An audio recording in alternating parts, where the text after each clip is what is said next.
I pronounce you, henceforth, Princess Alexandra, Princess of Scotland and Duchess of Fife. The king coughed and nodded at Alex. Alex was stunning in a tartan dress that had been made specially in the royal tartan for this occasion. It was sleek around her body and long-sleeved, exposing her delicate collarbone and the cleavage of her breasts, and it flowed out from the waist in a full skirt to the floor. The press had gone mad for it. Alex had told Erin at length how she had always loved the summers of her childhood that were spent in the Scottish Highlands at the royal family's Scottish castle. She said that was why her father had chosen Scottish titles for her to be given upon her marriage. Alex and Erin were both happy with the selection. Alex believed passionately in the Scottish government and their strongly feminist approach. Scotland led England in that respect, and it was something that Erin knew Alex would try to change in England. England needed more gender equality in many respects, and Erin didn't doubt for a second that, as with anything else that Alex went after, she would achieve change. The king looked to Erin and coughed again, clearing his throat.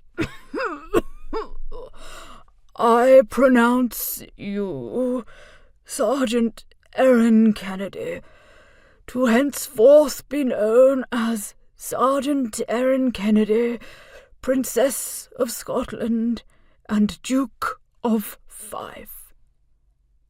Erin felt overwhelmed by the moment. At no time had she imagined becoming a princess herself, but Alex had warned her that titles would inevitably follow their marriage, as was tradition of the monarchy.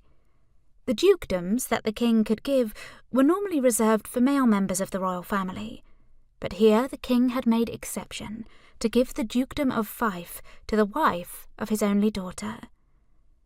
Erin had agreed she was happier to be duke and Alex to be duchess, and that was how the titles had been given. Erin hadn't mentioned it to Alex, but she felt, as she looked at the king and bowed to graciously accept her new titles, that he was putting things in place. Erin sensed a certain finality about him, a man that perhaps didn't see many years left for himself, and knew his daughter would be the next monarch on his death. Erin thought it seemed as though he was trying to create an easier path for Alex. If he gave the titles to Erin, it meant his blessing for them both, which, as the first same-sex couple in the royal family, they were both eternally grateful for. Alex would never back down from her responsibility as the heir to the throne. Alex had been prepared her whole life for her role as queen, and as with everything else she did, Erin knew that Alex would be an exceptional queen. Alex was not someone who did things by halves.